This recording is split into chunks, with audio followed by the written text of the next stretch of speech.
नमस्कार। आज की जो क्लास है इसमें हम राजस्थान के जो भौतिक प्रदेश हैं सॉरी एक बार कलर चेंज कर लेते हैं। राजस्थान के जो भौतिक प्रदेश हैं उनकी अपन यहाँ पे चर्चा करेंगे, राजस्थान के भौतिक प्रदेशों की। तो देखो यहाँ पे राजस्थान के भौतिक प्रदेश आपको दिखाए गए हैं। सबसे पहले नीचे जो है दक्षिणी पूर्वी पठारी प्रदेश बोलते हैं। ये जो नीचे का जो रीजन दिख रहा है आपको, इसको बोलते हैं दक्षिणी पूर्वी पठारी प्रदेश। इसके बाद में देखो यहाँ पे ये जो आपको रीजन दिख रहा है प्लस प्लस वाला, इसको बोलते हैं पूर्वी मैदानी प्रदेश। इसको बोलते हैं पूर्वी मैदानी प्रदेश। और राजस्थान के बीचों बीच ये अरावली जाती है, ये अरावली सीरीज सॉरी ये बीचों बीच अरावली है, तो इसको बोलते हैं अरावली पर्वतीय प्रदेश। और ये अरावली के जो पश्चिम में है ना ये भाग जो है ना, इसको बोलते हैं उत्तर पश्चिमी मरुस्थलीय प्रदेश। इसको क्या बोलते हैं? इसको बोलते हैं उत्तर पश्चिम मरुस्थलीय प्रदेश। तो राजस्थान को 4 भागों में बांटा गया है। देखो यहाँ पे है कि राजस्थान को 4 भौतिक प्रदेशों में बांटा गया है। कितने भौतिक प्रदेशों में बांटा गया है? 4 में। कौन कौन से हैं? पहला है उत्तरी पश्चिमी मरुस्थलीय प्रदेश, दूसरा है मध्यवर्ती अरावली पर्वतीय प्रदेश, तीसरा है पूर्वी मैदानी प्रदेश और चौथा है दक्षिणी पूर्वी पठारी प्रदेश। तो राजस्थान को 4 भौतिक प्रदेशों में बांटा गया है। तो सबसे पहले एक एक करके देखते हैं।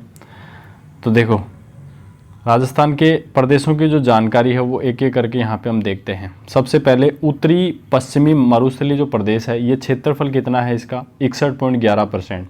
यहाँ पे 40% जनसंख्या निवास करती है।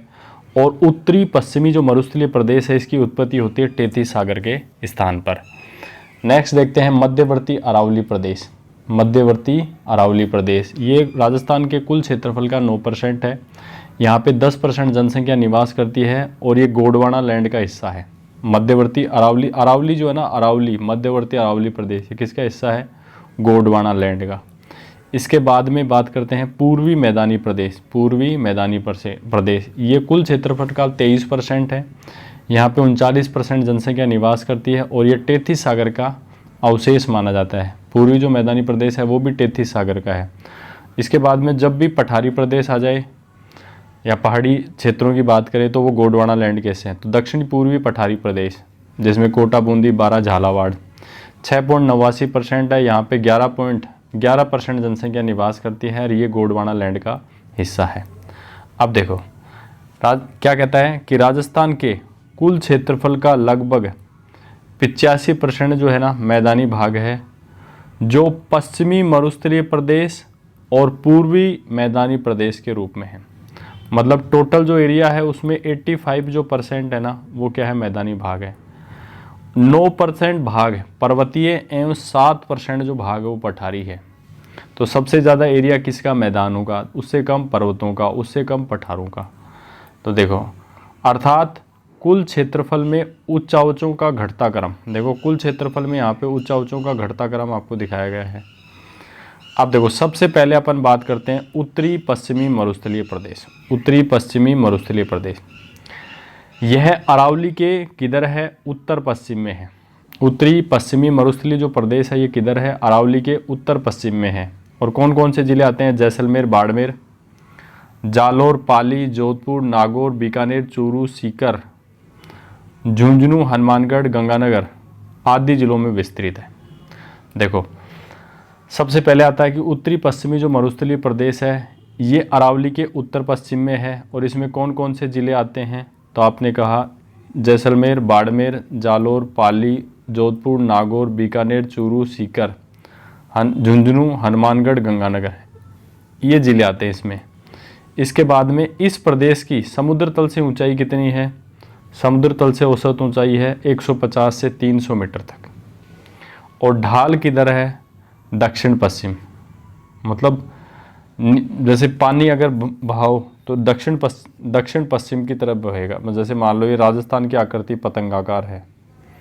देखो राजस्थान की आकृति ऐसे पतंगाकार है, तो राजस्थान ढाल किधर है? तो ढाल ऐसे है राजस्थान का, ऐसे दक्षिण पश्चिम की ओर। देखो नेक्स्ट है मरुस्थलीय मैदान के स्थान पर 7 करोड़ वर्ष पूर्व टेथीस सागर था। जहाँ पे आज मरुस्थल है वहाँ पे 7 करोड़ वर्ष पूर्व क्या था? टेथीस सागर था। इसका निर्माण टेथीस सागर के स्थान पर पिछले 7 करोड़ वर्षों में या टर्सरी काल में हुआ। देखो जो मरुस्थलीय जो मैदान है ये टेथी सागर के स्थान पे हुआ इसका, और इसका विकास कहते हो पिछले 7 करोड़ जो वर्ष होते हैं ना, इसमें टर्सरी काल में इसका विकास होता है, या कह सकते हैं तृतीय काल में इसका विकास होता है। मरुस्थलीय प्रदेश के भूगर्भिक इतिहास का अध्ययन करने पर यहाँ जलवायु परिवर्तन के प्रमाण मिलते हैं। मतलब यहाँ पे जो मरुस्थलीय जो प्रदेश है इसका अंदर से भूगर्भिक जो इतिहास है उसको आप अध्ययन करेंगे तो यहाँ पे आपको पता चल जाएगा कि भाई यहाँ पे जलवायु परिवर्तन के परिवर्तन हुआ है। देखो यहाँ पे क्या कह रहा है कि जोधपुर के बाप क्षेत्र में बाप बोल्डर्स जो पर्मियन कार्बनीफेरस काल के हैं उन पर हिमानी घर्षण के निशान पाए जाते हैं। देखो क्या कहना चाहता है, जोधपुर का जो बाप क्षेत्र है वहाँ पे एक जगह का नाम है बाप बोल्डर्स जो पर्मियन कार्बनीफेरस काल के हैं। कौन से काल के हैं? पर्मियन कार्बनीफेरस काल के हैं, और उन पर हिमानी घर्षण के इस निशान जो हैं आज भी हैं। इसके बाद में भादुरा या ब्रह्मसर के बालू का जो पत्थर है समुद्र में होने वाले, जहाँ भादुरा या ब्रह्मसर में वहाँ पे जो बालू का पत्थर है जो समुद्र में होने वाले जमाव के अवशेष हैं। मतलब समुद्र में जैसा जमाव होता है ना वहाँ पे वैसा है। इसके बाद में कह रहा है कि जैसलमेर के आकल क्षेत्र में पाए जाने वाले वनस्पति जीवाश्म शीतोष्ण कटिबंधीय व समुद्र तटीय जलवायु के अवशेष हैं। तो जैसलमेर का जो आकल क्षेत्र है वहाँ पे जो वनस्पति कैसी है? जीवाश्म शीतोष्ण कटिबंधीय या समुद्र तटीय जलवायु के अवशेष हैं। समुद्र तटीय जहाँ पे जैसे ही समुद्र तट पे मिलती है ना वैसी जलवायु है वहाँ पे। ये जीवाश्म जुरासिक काल के हैं, मतलब 18 करोड़ वर्ष पूर्व के हैं। आकलवुड फॉसिल पार्क ये कहाँ पे है? आकलवुड फॉसिल पार्क ये कहाँ पे है? जैसलमेर में है। इसके बाद में और क्या साक्ष्य मिलते हैं? जैसलमेर के लाठी सीरीज की चट्टानों में भूमिगत जल का बड़ा भंडार है। जैसलमेर की जो लाठी सीरीज है ना वहाँ की चट्टान जो है उसमें भूमिगत जल का बहुत बड़ा भंडार है, मतलब बहुत ज़्यादा पानी है वहाँ पे, जो वैदिक कालीन सरस्वती नदी का अवशेष माना जाता है। कि मतलब वैदिक काल में यहाँ से सरस्वती नदी गुजरती है। इसके अलावा देखो यहाँ स्थित चांदन जो नलकूप है उसको थार का गढ़ा कहा जाता है। इतना पानी है वहाँ पे कि पूरा मरुस्थल पानी पी ले, थार का गढ़ा कहते हैं। देखो नेक्स्ट बात करते हैं कि इसी क्षेत्र में धरातल पर सेवण घास पाई जाती है। पश्चिमी राजस्थान में थार के मरुस्थल का विस्तार है जो धरातलीय विशेषता के अनुसार निम्न प्रकार है। जो यहाँ पे जो चांदन नलकूप है ना उधर ही है ना सेवण घास पाई जाती है। और पश्चिमी राजस्थान में थार के मरुस्थल का जो विस्तार है उसकी धरातलीय कुछ विशेषताएं हैं। मतलब क्या क्या विशेषताएं हैं देखते हैं एक करके ना। सबसे पहले बात करते हैं रेतीला जो मरुस्थल है उसको बोलते हैं ईर्ग या अर्ग बोलते हैं। कठोर या चट्टानी जो मरुस्थल होता है ना उसको बोलते हैं हमादा। पथरीला या मिश्रित जो मरुस्थल होता है ना उसको रेग या सेरीर बोलते हैं। देखो बिल्कुल आसान है। जो बिल्कुल रेतीला जो मरुस्थल है उसको बोलते हैं ईर्ग, और कठोर चट्टानी जो मरुस्थल होता है उसको हमादा, और दोनों का मिक्स है पथरीला परस मिश्रित मरुस्थल, इसको बोलते हैं रेग या सेरीर। अब देखो आगे बात करते हैं। पश्चिमी मरुस्थल का 41.5 भाग बालू का स्तूप मुक्त प्रदेश है। मतलब 41.5 भाग में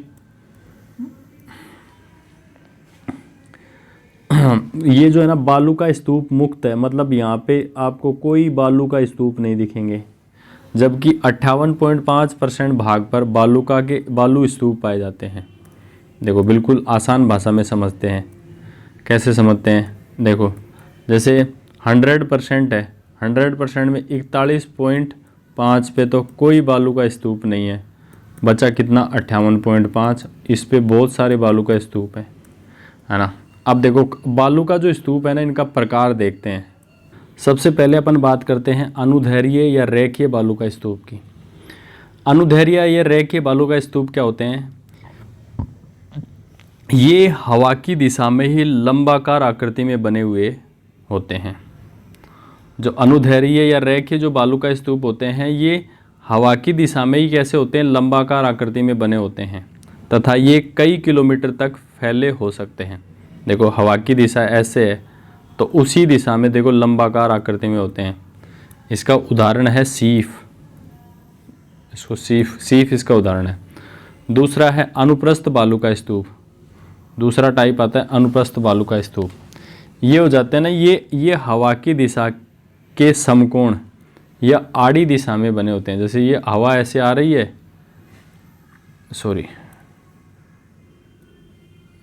हवा ऐसे आ रही है और ये इसके लंबवत होते हैं ऐसे, है ना। तो ये हवा की दिशा के समकोण या आड़ी रेखा में बने होते हैं, जैसे बरखान हो गया, परवल हो गया। ये अनुप्रस्थ बालू का स्तूप के एग्जाम्पल है। जैसे सीफ जो है ना, सीफ ये अनुदैर्घ्य बालू का स्तूप का उदाहरण है। इसके बाद में देखते हैं बरखान। देखो बरखान क्या होते हैं, ये अनुप्रस्थ एवं अर्धचंद्राकार आकृति का स्तूप होता है। देखो यहाँ पे दिख रहा है अर्धचंद्राकार आकृति, यहाँ पे दिख रही है ना।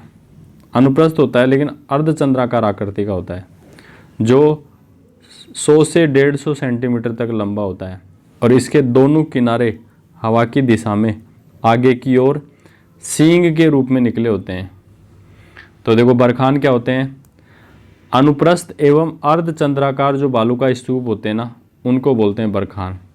और ये 100 से 150 सेंटीमीटर तक लंबे होते हैं और ये दोनों, इसके जो दोनों किनारे हैं वो हवा की दिशा में आगे की ओर निकले होते हैं, सींग के रूप में निकले होते हैं। तो यहाँ पे आपको दिखाया गया है, तो इस हिसाब से बनते हैं बरखान। नेक्स्ट बात करते हैं, इसके किनारे वाले भागों में ऊंचाई कम होती है एवं मध्य वाले भागों में ऊंचाई जो है अधिकतम होती है। इसके बाद में बरखान में आगे बात करते हैं, इसका जो पवनमुखी जो ढाल है सामान्य होता है और पवन विमुखी, मतलब जैसे एक तो देखो ये जो ढाल है ना, इसको तो पवनमुखी बोलते हैं, तो ये तो सामान्य ढाल है। और जो पवन विमुखी है ना, हवा के विपरीत दिशा में जो ढाल, देखो ये बन रहा है ना ढाल, ये तीव्र खड़ा होता है। ये देखो इसकी ढाल ज़्यादा होता है, कहने का मतलब। इस प्रकार के स्तूप पश्चिम में जैसलमेर से लेकर उत्तर पूर्व में शेखावटी तक बिखरे हुए। तो देखो जो बरखान जो है ना, बरखान ये पश्चिम में तो जैसलमेर से लेकर शेखावटी सीकर तक सब जगह फैले हुए हैं। इसके बाद में बात करते हैं पैराबोलिक या परवलैक बालू का स्तूप। ये भी अनुप्रस्थ प्रकार के बालू का स्तूप होते हैं।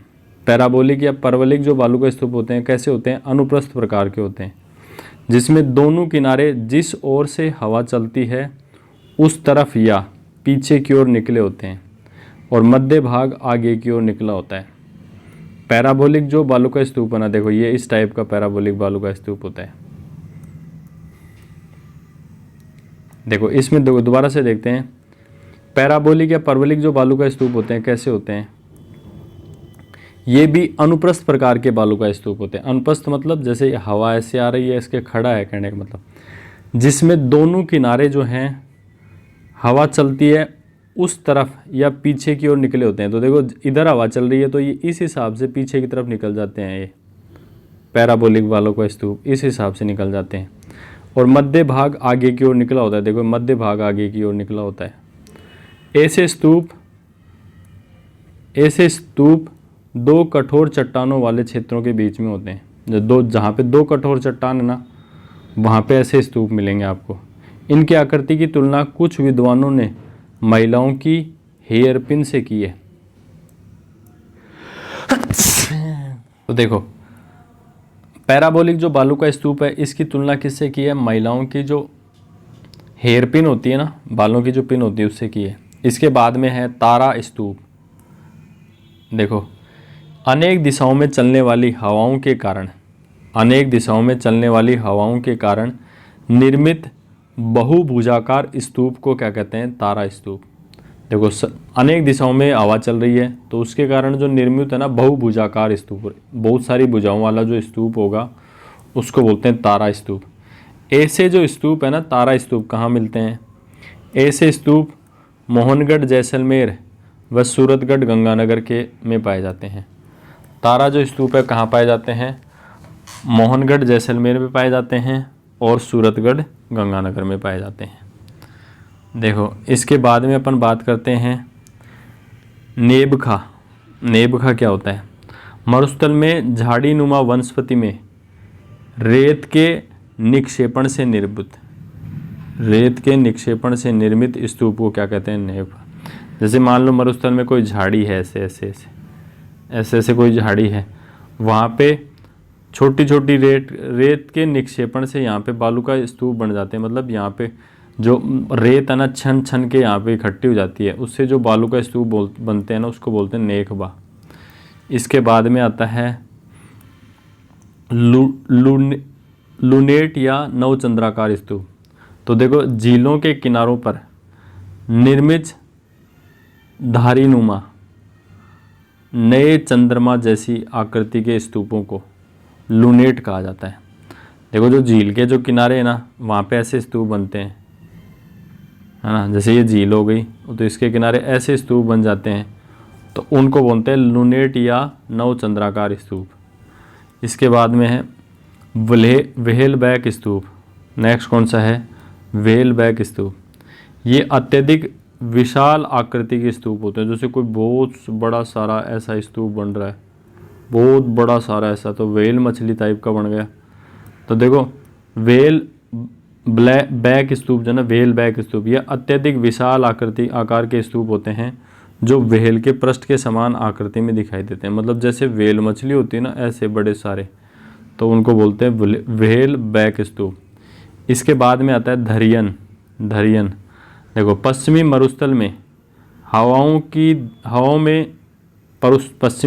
में हवा की दिशा में आगे की ओर स्थानांतरणशील बालू का स्तूपों को स्थानीय भाषा में क्या कहते हैं? धरियन कहते हैं। देखो जो जैसे इस टाइप के जो बालू का स्तूप होते हैं ना, जो आगे की तरफ स्थानांतरित हो रहे हो, तो हवाओं की दिशाओं में आगे की तो और स्थानांतरणशील जो बालू का स्तूप है उनको बोलते हैं धरियन या धोरे बोलते हैं, ऐसे कह सकते हैं। इसके अलावा अन्य स्थलाकृतियाँ हैं वहाँ पे, उनकी बात करते हैं। सबसे पहले बात करते हैं रोही। रोही क्या होता है? अरावली के पश्चिम में नदियों द्वारा निर्मित उपजाऊ जो मैदान है उसको रोही कहा जाता है। जैसे ये अरावली हो गए, ये अरावली का पूर्व हो गया और ये अरावली का हो गया पश्चिम। तो अरावली के पश्चिम में नदियों द्वारा जो निर्मित जो उपजाऊ जो मैदान है ना, नदियों के द्वारा, उसको बोलते हैं रोही। नेक्स्ट है ढाड या थड़ी। नेक्स्ट क्या है? ढाड या थड़ी। तो ढाड या थड़ी क्या होता है? मरुस्थलीय प्रदेशों में बरखान या अन्य बालू स्तूपों के बीच बने निचले गर्तनुमा भागों को, देखो मरुस्थलीय जो प्रदेश होते हैं ना, वहाँ पे बरखान या अन्य जो बालू का स्तूप है, जैसे मान लो ये बालू का स्तूप हो गया, ये बालू का स्तूप हो गया, बरखान या अन्य बालू का स्तूपों के बीच बने ये जो है ना, जैसे ये नीचे जो गर्तनुमा जो भाग है ना, इसको बोलते हैं थड़ी या ढाड। नेक्स्ट है तल्ली सर या महरो। आसपास के क्षेत्रों की तुलना में निचले गर्तनुमा भागों को, जैसे मान लो ये तो बहुत ऊंचा है और यहाँ पे नीचा है और यहाँ पे ऐसे है ना, तो आसपास के क्षेत्र तो ऊंचे हैं, लेकिन उसकी तुलना में जो नीचे जो गर्तनुमा जो भाग होते हैं ना, उनको ही क्या बोलते हैं? तल्ली सर या मरहो। अब देखो इनमें वर्षा जल एकत्रित हो जाने से कुछ अस्थायी दलदली झीलें बन जाती हैं। तल्ली या सरों में क्या होता है कि इसमें वर्षा का जल इकट्ठा हो जाता है, जिससे अस्थायी दलदली झीलों का निर्माण हो जाता है, जिसको टाट या रण कहते हैं। अब ये कहाँ पे मिलते हैं ज़्यादातर? एक तो पोखरण जैसलमेर में, थोबरण बाड़मेर में, बापरन जोधपुर में और पड़ीहारा रन चूरू में। पोखरण, थोबरण, बापरन और पड़ीहारा, ये सारे हो गए। इसके बाद में बात करते हैं बालसन। बालसन क्या होता है? बालसन देखो पश्चिमी मरुस्थलीय प्रदेशों में पहाड़ियों से घिरा हुआ बेसिन या द्रोणी क्या कहलाता है? बालसन। तो देखो पश्चिमी जो मरुस्थल है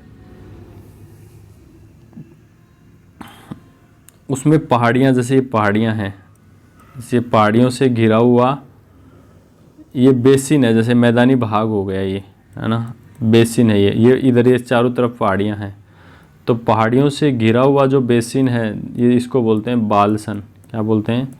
बालसन या द्रोणी। नेक्स्ट बात करते हैं पलाया।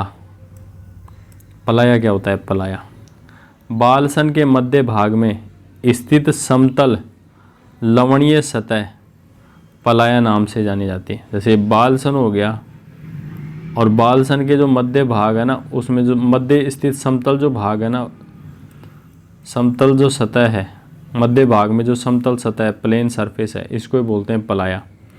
और इसमें वर्षा का जल एकत्रित हो जाने से झीलों को पलाया झीलें कहते हैं। बालसन जैसे नेक्स्ट चलते हैं पेडीमेंट। पेडीमेंट क्या होता है? पेडीमेंट पर्वतीय अग्रभाग में निर्मित मंद ढाल वाले भाग को, पर्वतीय अग्रभाग में निर्मित मंद ढाल वाले जो भाग है ना, उसको क्या कहते हैं? पेडीमेंट कहते हैं। इसके बाद में है बजादा। बजादा यह पर्वत के अग्रभाग में पेडीमेंट व पलाया के बीच स्थित होता है। बजादा का क्या होता है? यह पर्वत के अग्रभाग में पेडीमेंट और पलाया के बीच स्थित होता है। पेडीमेंट तो पेडीमेंट क्या होता है? देखो जैसे ये संरचना है, देखो ये संरचना है, ये देखो ये जो ढालनुमा होना, पर्वतीय अग्रभाग में निर्मित मंद ढाल वाला, इसको तो बोलते हैं पेडीमेंट, है ना। और इस पर्वत के अग्रभाग में पेडीमेंट व पलाया के बीच स्थित जो होता है ना, इसको बोलते हैं बजादा। अभी आएगा चित्र, अभी चित्र आएगा ना, देखो देखो एक बार देख लेते हैं। देखो ये पहाड़ी दिख रही है आपको, ये पहाड़ी है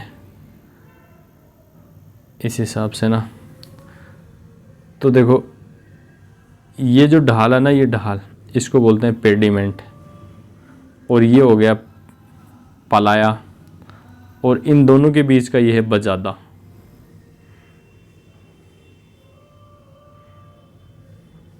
आ गया समझ में। इसके बाद में देखो, जहाँ मोटे मोटे कंकर पत्थर का जमाव होता है, जिनकी अत्यधिक पारगम्यता के कारण नदियों का जल सतह पर दिखाई नहीं देता है। इनकी भराव क्षमता बहुत ज़्यादा होती है, कहने का मतलब। अब चलते हैं आगे। देखो अपन पढ़ रहे थे उत्तरी पश्चिमी मरुस्थलीय प्रदेश पढ़ रहे थे, उसके कुछ टर्म्स थे, उसको हमने देख लिया। उत्तरी पश्चिमी मरुस्थलीय प्रदेश की जलवायु, देखो यहाँ पे आपको दिख रहा होगा, यहाँ पे जो एक तो है 25 सेंटीमीटर वर्षा रेखा और एक है 50 सेंटीमीटर वर्षा रेखा। 25 सेंटीमीटर सम वर्षा रेखा, दूसरी है 50 सेंटीमीटर वार्षिक सम वर्षा रेखा। इसको 500 mm भी बोल सकते हैं, 20 इंच भी बोल सकते हैं। अब देखो 50 सेंटीमीटर जो वर्षा रेखा है उसकी बात करते हैं। 50 सेंटीमीटर वार्षिक सम वर्षा रेखा, यह अरावली के सहारे दक्षिण पश्चिम से उत्तर पूर्व की ओर खींची गई है। जैसे जैसे अरावली है ना, वैसे वैसे है ये, जो उत्तर पश्चिमी मरुस्थलीय प्रदेश को पूर्वी सीमा का क्या करती है? निर्धारण कर। जैसे देखो ये राजस्थान हो गया, तो ये जैसे जैसे अरावली जाती है ना, वैसे वैसे है। तो ये 50 सेंटीमीटर जो वर्षा रेखा है ना, क्या कह रहा है कि उत्तरी पश्चिमी जो मरुस्थल है ना, इधर का जो मरुस्थल है, ये इसकी पूर्वी सीमा का निर्धारण करती है। इधर पूर्वी सीमा ही आएगी, सीधी सी बात है। इसके बाद में बात करते हैं 50 सेंटीमीटर वर्षा रेखा।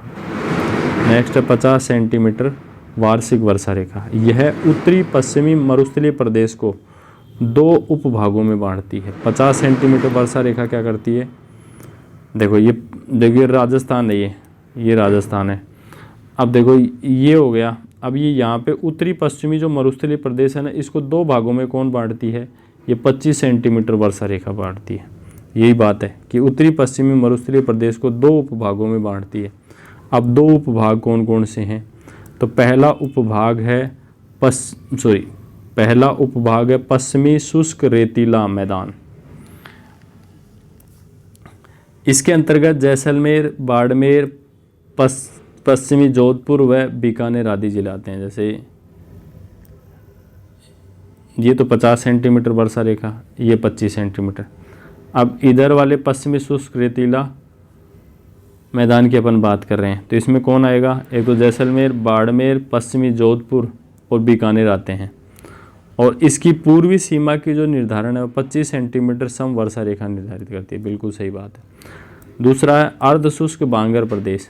अब इसका पूर्वी सीमा की इधर जो आता है ना, यह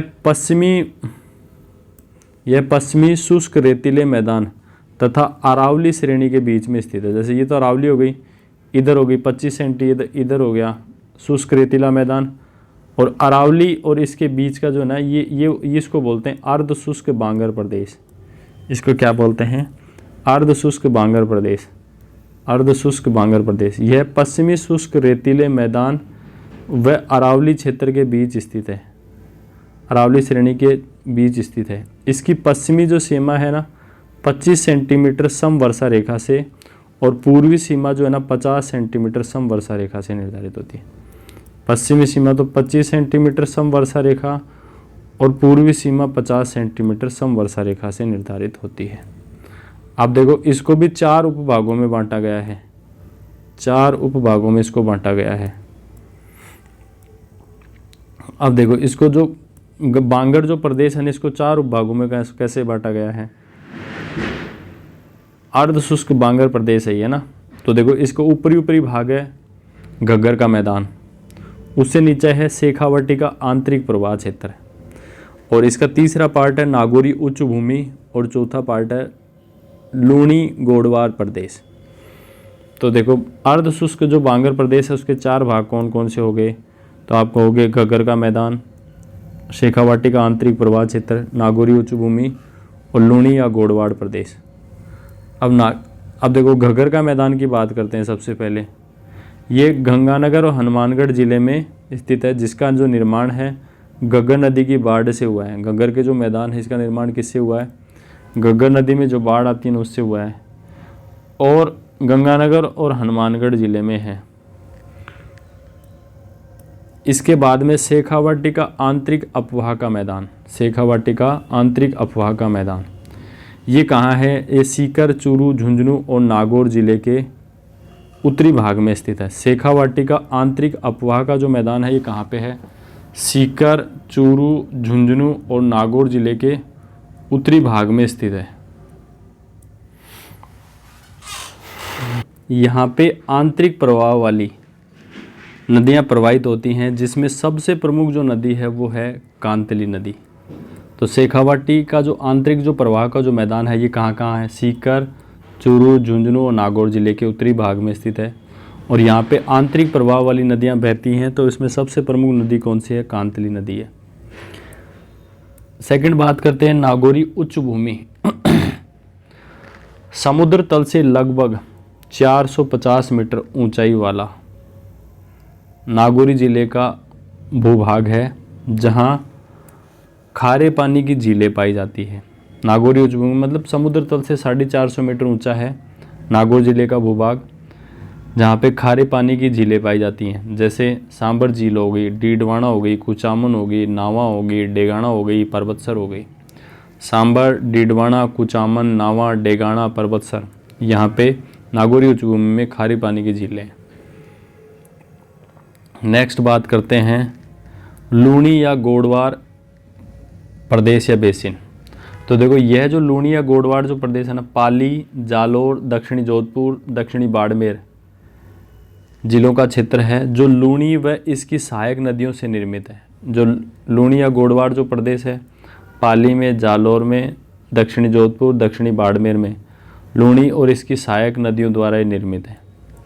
इसके बाद में बात करते हैं पश्चिमी मरुस्थल का एकमात्र उपभाग है जिसका जल समुद्र तक पहुंचता है। मतलब जो गोडवाड़ जो प्रदेश है ना, पश्चिमी मरुस्थल का एकमात्र ऐसा भाग है जिसका जो पानी है समुद्र तक पहुंचता है। देखो इसके बाद में बात करते हैं इसकी पूर्वी सीमा काला भूरा डूंगर से निर्धारित होती है। जो गोडवाड़ जो प्रदेश है इसकी पूर्वी सीमा कहाँ से निर्धारित होती है? काला भूरा डूंगर से निर्धारित होती है। और इसकी दक्षिणी जो भाग है वो सांचौर के निकट समुद्र तल से मात्र 50 मीटर ऊंचा है। यहाँ जहाँ नदियाँ कई धाराओं में विभक्त हो जाती हैं और इस क्षेत्र को नेहड़, नेड़ा या रेल कहा जाता है। इस क्षेत्र को क्या कहा जाता है? नेहड़, नेड़ा या रेल कहा जाता है। नेक्स्ट बात करते हैं गोडवाड़ प्रदेश की बात करते हैं। इस प्रदेश में बाड़मेर जिले के दक्षिणी भाग में सिवाना क्षेत्र में गोलाकार पहाड़ियाँ हैं जिसे 56 की पहाड़ियाँ कहा जाता है। तो आपसे पूछ ले कि 56 की पहाड़ियाँ कहाँ हैं, तो आप कहोगे बाड़मेर जिले के सिवाना क्षेत्र में। और ये कौन से प्रदेश का भाग है, कौन से भौतिक प्रदेश का भाग है, तो आप कहोगे गोडवाड़ प्रदेश का। इसमें नाकोड़ा पर्वत प्रमुख है जिसके निकट विश्व प्रसिद्ध जैन मंदिर है। नाकोड़ा जो पर्वत है वो बहुत फेमस है, जिसके निकट क्या है? विश्व प्रसिद्ध जैन मंदिर है। देखिए, पश्चिमी मरुस्थलीय प्रदेश के बाद में हम अरावली प्रदेश पर आते हैं। हाँ जी, अब देखो, अब हम बात करते हैं अरावली पर्वतीय प्रदेश की। इसमें भी सबसे पहले हम मध्यवर्ती अरावली की बात करेंगे। यह राजस्थान के मध्य भाग में एक विकर्ण की तरह दक्षिण पश्चिम से उत्तर पूर्व की ओर फैली है। मतलब जो अरावली है ना, जैसे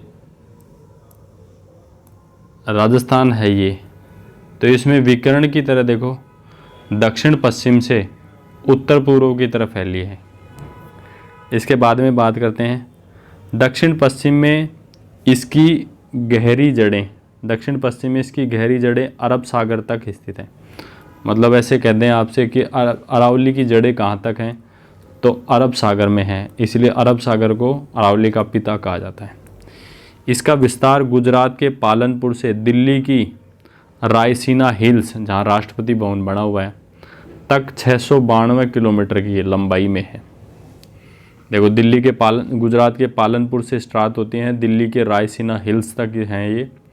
और राजस्थान में गुजरात सीमा पर खेड़ ब्रह्मा से लेकर खेतड़ी तक 550 किलोमीटर लंबाई में फैली है। राजस्थान में कहाँ से एंटर होती हैं? खेड़ ब्रह्मा से स्टार्ट होती है और खेतड़ी तक 550 किलोमीटर लंबाई में है ये। अरावली की जो औसत ऊंचाई है ना वो कितनी है? 930 मीटर है।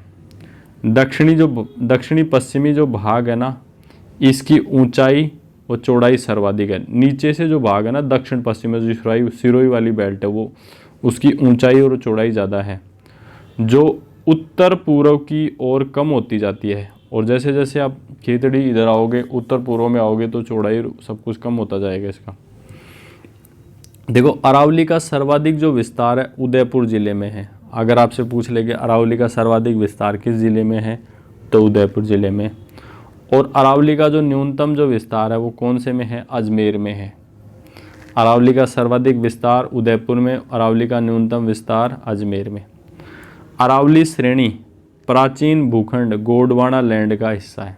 आपसे पूछ ले कि अरावली है किसका अवशेष है? गोंडवाना लैंड का।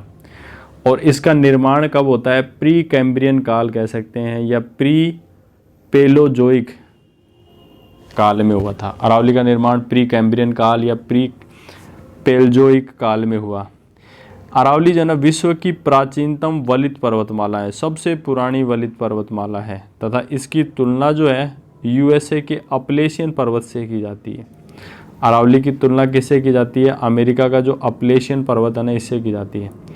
प्रारंभ में इसकी ऊंचाई वर्तमान ऊंचाई की तुलना में 3 गुना थी। पहले बहुत ऊंची थी कहने का मतलब, परंतु लंबे समय तक अत्यधिक अपरदन के पश्चात यह एक अवशिष्ट श्रेणी के रूप में बची है। मतलब अब इसका अवशेष ही बचा है, पहले बहुत ऊंची हुआ करती थी, 3 गुना तक ऊंची थी ना। अरावली में Delhi super group, Aravalli group की चट्टानें पाई जाती है। अरावली में एक तो दिल्ली सुपर ग्रुप और अरावली ग्रुप की चट्टानें पाई जाती हैं। देखो, इसमें ग्रेनाइट, शिस्ट, नीस, क्वार्ट्जाइट आदि का जमाव है। अरावली में किसका जमाव है? एक तो ग्रेनाइट, शिस्ट का, और नीस क्वार्ट्ज का क्या है? जमाव है। अब देखो, अरावली देखो यहाँ से आपको दिख रही है, खेड़ ब्रह्मा सिरोही से स्टार्ट होती है राजस्थान में लंबाई आपको दिख रही है 550 किलोमीटर है। और राजस्थान में अंतिम जो सिरा है वो खेतड़ी झुंझुनू है। अरावली पर्वत श्रेणी को 3 उपभागों में बांटा गया। अरावली पर्वत श्रेणी को कितने उपभागों में बांटा गया है? 3 उपभागों में बांटा गया है। पहला है दक्षिणी अरावली, दूसरा है मध्य अरावली और तीसरा है उत्तरी अरावली। तो एक एक करके अपन पढ़ेंगे। सबसे पहले अपन पढ़ेंगे दक्षिणी अरावली। इसका विस्तार, दक्षिणी अरावली का विस्तार कहाँ से है? राजसमंद, उदयपुर, सिरोही जिले में है। इसको 2 उपभागों में बांटा गया है। पहला है आबू पर्वतीय खंड, दूसरा है मेवाड़ की पहाड़ियाँ या पठारी उपभाग। अब देखो, अजमेर के दक्षिण में स्थित दक्षिणी अरावली का भाग सतत, लगातार, क्रमित या अखंडित श्रेणी के रूप में है। मतलब अजमेर के जो दक्षिणी भाग में है उसमें जो अरावली है ना, बिल्कुल लगातार है, सतत है, क्रमिक है, अखंडित है, मतलब कोई टूट फूट नहीं है के रूप में है। जबकि अजमेर के उत्तरी भाग में स्थित जो अरावली है, अरावली का क्षेत्र है खंडित श्रेणी के रूप में। मतलब जैसे मान लो यहाँ पे पहाड़ी आ गई, सॉरी यहाँ पे पहाड़ी आ गई, फिर खंडित हो गई, फिर दूसरी अरावली, ऐसे है। अब देखो दक्षिणी अरावली की प्रमुख चोटियाँ। दक्षिणी अरावली की प्रमुख चोटियाँ, सबसे पहले है गुरु शिखर, 1722 मीटर ऊंची है, सिरोही में है। गुरु शेर, दूसरी है शेर, 1597 सिरोही में। तीसरी है दिलवाड़ा, 1442 सिरोही में। गुरु से दिल जरगा 1431 उदयपुर में। अचलगढ़ 1380 सिरोही में। आबू 1295 सिरोही में। तो देखो इसके बाद में है ना, आबू के बाद में है कुंभलगढ़ 1224 राजसमंद में। धोनिया डूंगर 1183 राजसमंद में। ऋषिकेश 1017 सिरोही में। इसके बाद में कमलनाथ 1001 उदयपुर में। सज्जनगढ़ 938 उदयपुर में। सायरा 900 मीटर उदयपुर में। लीलागढ़ 874 मीटर उदयपुर में। तो ये सब दक्षिण अरावली की पर्वत चोटियाँ हैं। तो गुरु से दिल जरा, आबू, कुंभलगढ़, धोनिया डूंगर, ऋषिकेश, कमलनाथ, सज्जनगढ़, सायरा, लीलागढ़। इसकी ट्रिक भी आप बना सकते हैं। आगे भी है थोड़ा सा, इससे आगे है नागपानी 867 मीटर है उदयपुर में। गोगुंदा 840 मीटर उदयपुर में। कोटड़ा 450 मीटर उदयपुर में। देखो गुरु शिखर को कर्नल जेम्स टोड ने संतों का शिखर कहा है। अरावली की अधिकांश चोटियाँ सिरोही जिले में स्थित हैं। अरावली की जो अधिकांश चोटियाँ कौन से जिले में है? सिरोही जिले में स्थित है।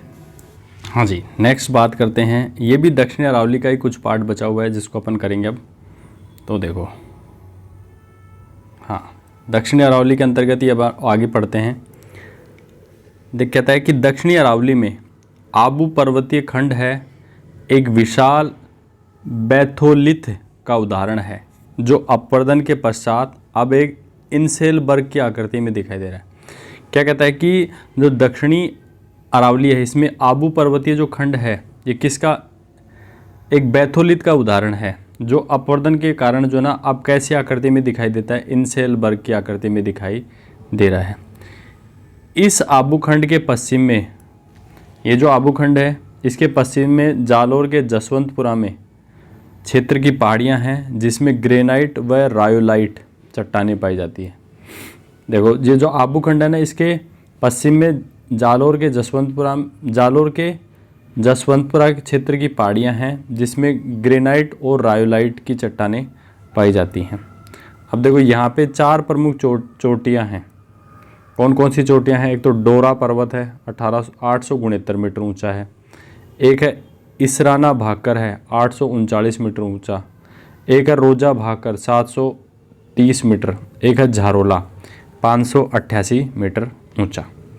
अब देखो अरावली से संबंधित कुछ स्थलाकृतिक लक्षण हैं, मतलब कुछ विशेष प्रकार की आकृतियां हैं जिनको अलग अलग नाम दिया गया है। सबसे पहले बात करते हैं गिरवा। गिरवा क्या होती है? उदयपुर जिले में स्थित पहाड़ियों से घिरा हुआ तस्त्री नुमा जो बेसिन है ना, उसको बोलते हैं गिरवा। मतलब उदयपुर जिले में पहाड़ियों से घिरा तस्त्री नुमा जो बेसिन है उसको क्या कहते हैं? गिरवा कहते हैं। नेक्स्ट है मगरा। नेक्स्ट क्या है? मगरा। तो ये उदयपुर जिले के उत्तरी पश्चिमी भाग में स्थित पहाड़ियों का जो स्थानीय नाम है ना, उसको बोलते हैं मगरा। उदयपुर जिले के उत्तर पश्चिम में जो पहाड़ियों का जो स्थानीय नाम है उसको क्या कहते हैं? मगरा। इसके बाद में बात करते हैं मेरवाड़ा। मेरवाड़ा मेवाड़ की पहाड़ियों को मारवाड़ से अलग करने वाली जो पहाड़ियाँ हैं, जैसे मेवाड़ की जो पहाड़ियाँ हैं उनको मारवाड़ की पहाड़ियों से अलग करने वाली जो पहाड़ियाँ हैं उनको बोलते हैं मेरवाड़ा। नेक्स्ट है भाकर। नेक्स्ट क्या है? भाकर। भाकर क्या है? भाकर पूर्वी सिरोही जिले में उबड़ खाबड़ कटकनुमा भाग, पूर्वी जो सिरोही है उसमें उबड़ खाबड़ कटकनुमा जो भाग है ना, उसको स्थानीय भाषा में भाकर कहा जाता है। क्या कहा जाता है? भाकर।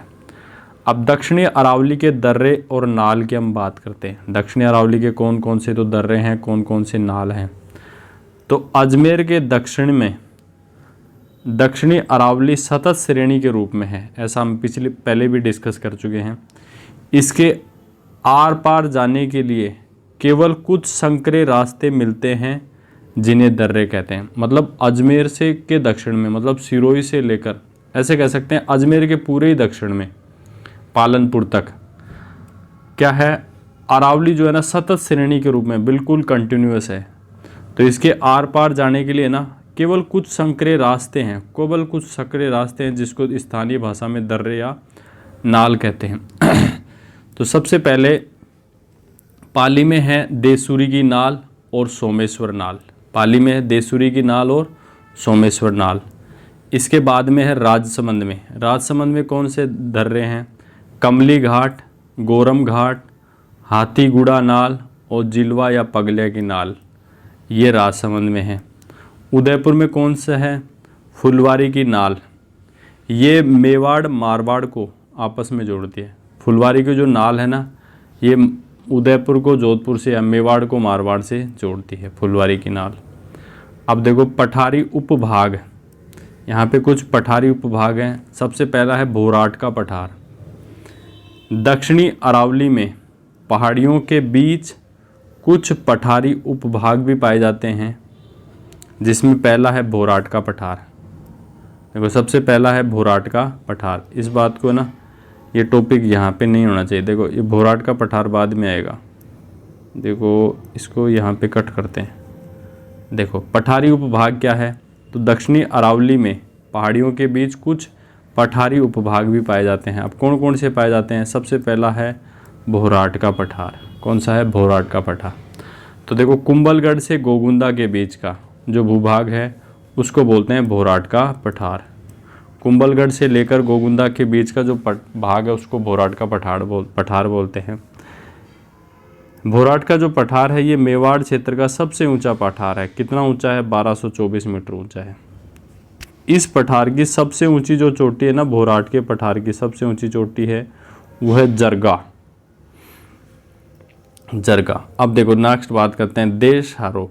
देशहरो जरगा और रागा की पहाड़ियों के बीच स्थित हरा भरा जो क्षेत्र है ना, उसको बोलते हैं देशहरो। तो देखो जरगा और रागा की जो पहाड़ियां हैं इसके बीच में जो हरा भरा जो क्षेत्र है उसको बोलते हैं देशहरो। इसके बाद में बात करते हैं लसाड़िया का पठार। लसाड़िया का पठार तो उदयपुर शहर से लेकर राजसमंद झील तक कटा फटा जो पहाड़ी जो भूभाग है ना, उसे ही लसाड़िया का पठार कहते हैं। उदयपुर से राजसमंद तक उदयपुर से जयसमंद झील तक का जो कटा फटा पहाड़ी भूभाग है उसको क्या कहते हैं? लसाड़िया का पठार। नेक्स्ट बात करते हैं भोराट का पठार। तो दक्षिणी उदयपुर से दक्षिणी सिरोही और डूंगरपुर जिले का जो भाग है उसको बोलते हैं। देखो दक्षिणी उदयपुर, दक्षिणी पूर्वी सिरोही और डूंगरपुर जिले का जो उत्तरी भाग है, डूंगरपुर जिले का उत्तरी भाग है, उसको बोलते हैं भोराट का पठार। नेक्स्ट है उड़िया का पठार, उड़िया का पठार, तो सिरोही ज़िले में स्थित है ये। राजस्थान का सबसे ऊंचा पठार है उड़िया का पठार। कितना ऊंचा है? 1360 मीटर ऊंचा है। इसी के ऊपर है ना माउंट आबू शहर बसा है। मेसा का पठार, ये चित्तौड़गढ़ ज़िले में स्थित है। खड़े किनारों वाला मेजनुमा पठार जिस पर चित्तौड़गढ़ का किला स्थित है। मेसा के पठार पे कौन सा किला स्थित है? चित्तौड़गढ़ का किला। अब देखो दक्षिणी अरावली के बाद में अब हम चर्चा करते हैं मध्य अरावली की। इसका विस्तार कहाँ है? अजमेर ज़िले में है। मध्य अरावली की प्रमुख चोटियाँ कौन कौन सी है? तो देखो मध्य अरावली की सब प्रमुख चोटी, एक तो गोरमजी या टोटगढ़ बोलते हैं, 934 मीटर है। दूसरी है तारागढ़ है, 873 मीटर।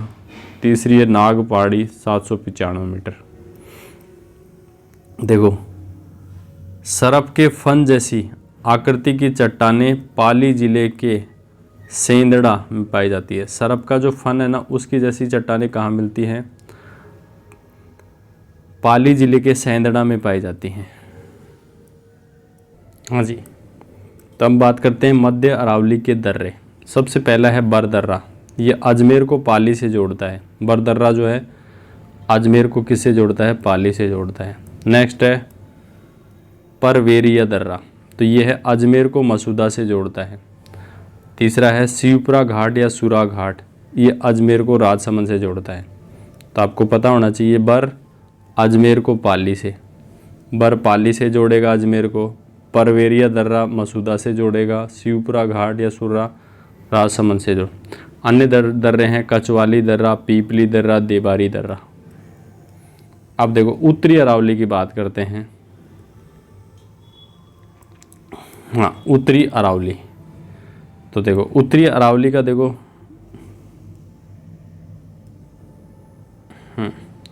इसका जो विस्तार है अजमेर के उत्तर में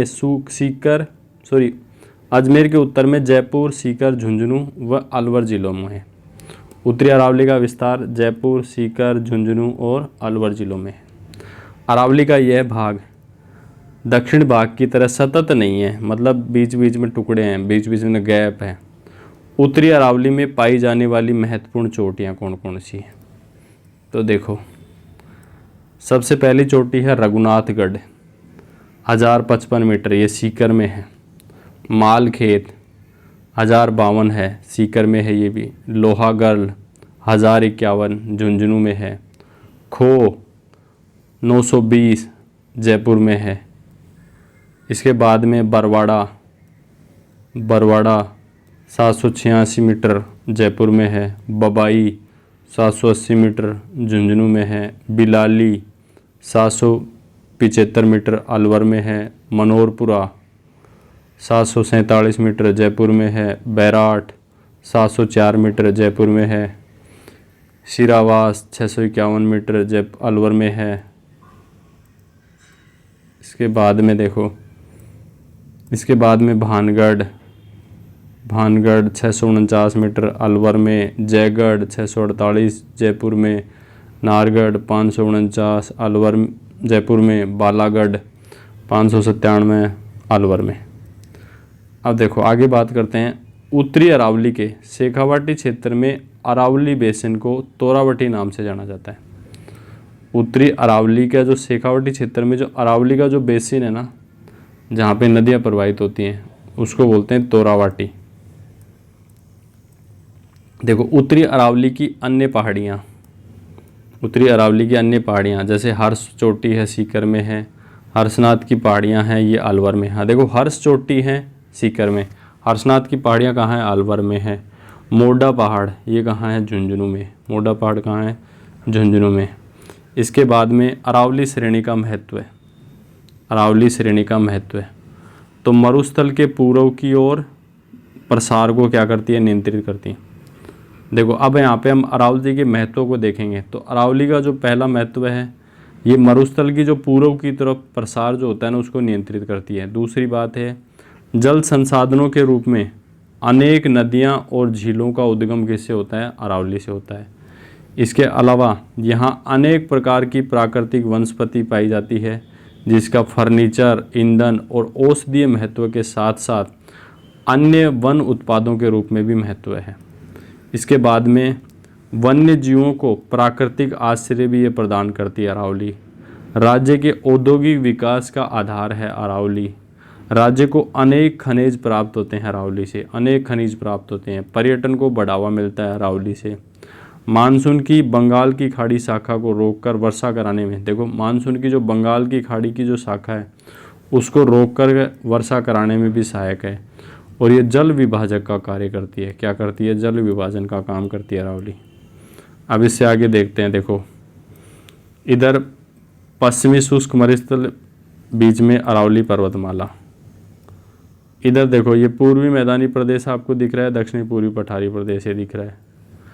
अब देखो, हाँ जी, नेक्स्ट बात करते हैं। अब है, हम पढ़ेंगे पूर्वी मैदानी प्रदेशों की। देखो हम पहले से पढ़ चुके हैं पश्चिमी मरुस्थलीय प्रदेश, अरावली पर्वतीय प्रदेश। अब है पूर्वी मैदानी प्रदेश और हाड़ौती का पठार। तो पूर्वी मैदानी प्रदेश के बारे में पढ़ेंगे अब हम। यह अरावली के सहारे पूर्वी राजस्थान से लेकर दक्षिणी राजस्थान तक फैला हुआ है। अरावली के जैसे ये है, ये राजस्थान है, ये अरावली हो गई। तो इधर देखो ये यहाँ से ऐसे फैला हुआ है दक्षिणी राजस्थान तक। इसके स्थान पर पहले तैतीस सागर था। देखो पूर्वी मैदानी प्रदेश है, इसका अवशेष किसका माना जाता है? तैतीस सागर का। यह भारत के गंगा के मैदान का उपभाग है। जो भारत का जो गंगा का जो मैदान है उसका उपभाग है ये। यह नदियों की बाढ़ से निर्मित, जो पूर्वी जो मैदानी प्रदेश है ये नदियों की बाढ़ से निर्मित एक उपजाऊ जलोढ़ मैदान है जिसमें सर्वाधिक जनसंख्या घनत्व पाया जाता है। पूर्वी जो मैदानी प्रदेश है यहाँ पे जनसंख्या घनत्व क्या है? सर्वाधिक है। इसे 3 उपभागों में बांटा गया है। पूर्वी जो मैदानी प्रदेश है इसको कितनों भागों में बांटा गया है? 3 उपभागों में। देखो सबसे पहले अपन बात करते हैं चंबल बेसिन की। सबसे पहले है चंबल बेसिन। यह इस मैदान का सबसे पूर्वी भाग है। चंबल जो बेसिन है ना, पूर्वी मैदानी प्रदेश का सबसे पूर्वी भाग है, जिसमें अवनालिका या अपर्दन या नालिकावर्धन या गली इरोजन की समस्या पाई जाती है। देखो चंबल जो बेसिन है ना, यहाँ पे अवनालिका अपर्दन, नली अपर्दन या गली इरोजन की समस्या पाई जाती है, जिसके कारण यह क्षेत्र खड्डे, बीहड़ या रेविनेस से परिवर्तित हो चुका है। चंबल का जो बेसिन है ना, वहाँ पे अवनालिका अपर्दन के कारण बीहड़ में परिवर्तित हो चुका। कहने का मतलब ऐसी स्थलाकृति को उत्कात स्थलाकृति, बैडलैंड ट्रोपोग्राफी कहा जाता है। इस क्षेत्र को डांग क्षेत्र के नाम से भी जाना जाता है तथा इसका जो विस्तार है ना सवाई माधोपुर, करौली और धौलपुर जिलों में है। डांग क्षेत्र का विस्तार सवाई माधोपुर, करौली और धौलपुर जिलों में है। नेक्स्ट बात करते हैं बाणगंगा बेसिन की। यह पूर्वी मैदान का उत्तरी पश्चिमी मैदानी भाग है। ये जो पूर्व का जो मैदान है इसका उत्तरी पश्चिमी मैदानी भाग है, जो मुख्यतः बनास व इसकी सहायक नदियों से निर्मित है। जो पूर्वी जो मैदानी प्रदेश है बनास और इसकी सहायक नदियों से ये निर्मित है तथा उत्तरी भाग में बाणगंगा बेसिन का क्या है? विस्तार है। उत्तरी भाग में बाणगंगा बेसिन का विस्तार है। इसकी पश्चिमी सीमा अरावली से और उत्तरी सीमा जो है 50 सेंटीमीटर समवर्षा का क्या करती है? निर्धारण करती है। देखो यहाँ से सबसे पहले यहाँ पे बाणगंगा बेसिन की अपन बात कर रहे थे, दोबारा से देखते हैं बाणगंगा बेसिन। यह पूर्वी मैदान का उत्तरी पश्चिमी मैदानी भाग है। जैसे ये पूर्व का जो मैदान है ना उसका भी उत्तरी पश्चिमी भाग है, उत्तरी पश्चिमी ऐसे इधर वाला भाग है ना। जो मुख्यतः बाणगंगा जो बेसिन है मुख्यतः बनास और इसकी सहायक नदियों से निर्मित है और उत्तरी भाग में बाणगंगा बेसिन का विस्तार है। उत्तरी जो भाग है इसमें बाणगंगा बेसिन का क्या है? विस्तार है। देखो जो बाणगंगा जो बेसिन है ना इसकी पश्चिमी सीमा अरावली से और उत्तरी सीमा किससे लगती है? 50 सेंटीमीटर समवर्षा रेखा से निर्धारित होती है। इसके बाद हम बात करते हैं बनास बेसिन के दक्षिण भाग को मेवाड़ का मैदान कहते हैं। जो बनास जो बेसिन है उसका जो दक्षिणी भाग है ना उसको क्या कहते हैं? मेवाड़ का मैदान। और उत्तरी भाग को मालपुरा करौली का मैदान कहते हैं। देखो ये अपना राजस्थान है, ये अपनी अरावली हो गई और ये हाड़ौती वाला अलग हो गया। तो क्या कह रहा है कि बनास बेसिन का जो दक्षिणी भाग है, यहाँ पे जो दक्षिणी भाग है ना बनास बेसिन का, इसको तो कहते हैं मेवाड़ का मैदान, और इसका जो उत्तरी भाग है ना यहाँ पे, उसको बोलते हैं मालपुरा करौली का मैदान कहा जाता है। मेवाड़ को मैदान में देवगढ़ के निकट टीले नुमा पीडमांट मैदान है। मेवाड़ के निकट जो देवगढ़ है ना, वहाँ पे क्या है, पीडमांट का, टीले नुमा पीडमांट का मैदान है। इसके बाद में बात करते हैं मध्य माही बेसिन या छप्पन बेसिन,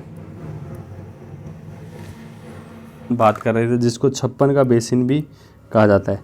तो देखो पूर्वी मैदान का सबसे जो दक्षिणी भाग है माही और इसकी सहायक नदियों से निर्मित है। जो पूर्वी जो मैदान है उसका जो सबसे दक्षिणी भाग है ना, नीचे वाला, वो माही और इसकी सहायक नदियों से निर्मित है, जिसका विस्तार कहाँ से है, प्रतापगढ़, बांसवाड़ा, डूंगरपुर आदि जिलों में है। इस क्षेत्र को अपन क्या बोलते हैं, वागड़ या कांठल का मैदान भी कहा जाता है। जो दक्षिण का जो भाग है ना, इसको वागड़ या कांठल का मैदान भी कहा जाता है। यहाँ से प्रतापगढ़ बांसवाड़ा के बीच का जो भूभाग है, 56 नदी नालों के समूह के कारण इसे 56 के मैदान के नाम से जाना जाता है। मतलब प्रतापगढ़ से लेकर बांसवाड़ा के बीच में यहाँ पे 56 नदी नालों का समूह है, जिसको अपन क्या कहते हैं, 56 का मैदान। अब बात करते हैं अपन दक्षिणी पूर्वी पठारी प्रदेश, जिसमें कोटा, बूंदी, बारा, झालावाड़ आ गया। तो देखो दक्षिणी पूर्वी पठारी प्रदेश, यह राजस्थान के दक्षिणी पूर्वी भाग में कोटा, बूंदी, बारा और झालावाड़ आदि जिलों में फैला हुआ है, जिसे हाड़ौती के पठार के नाम से जाना जाता है। दक्षिणी पूर्वी पठार जो है राजस्थान के कोटा, बूंदी, बारा और झालावाड़ जिलों में फैला हुआ है, जिसको किस नाम से जाना जाता है, हाड़ौती के पठार के नाम से जाना जाता है। यह समुद्र तल से लगभग 500 मीटर ऊंचा है तथा इसका ढाल दक्षिण से उत्तर व उत्तर पूर्व की ओर है।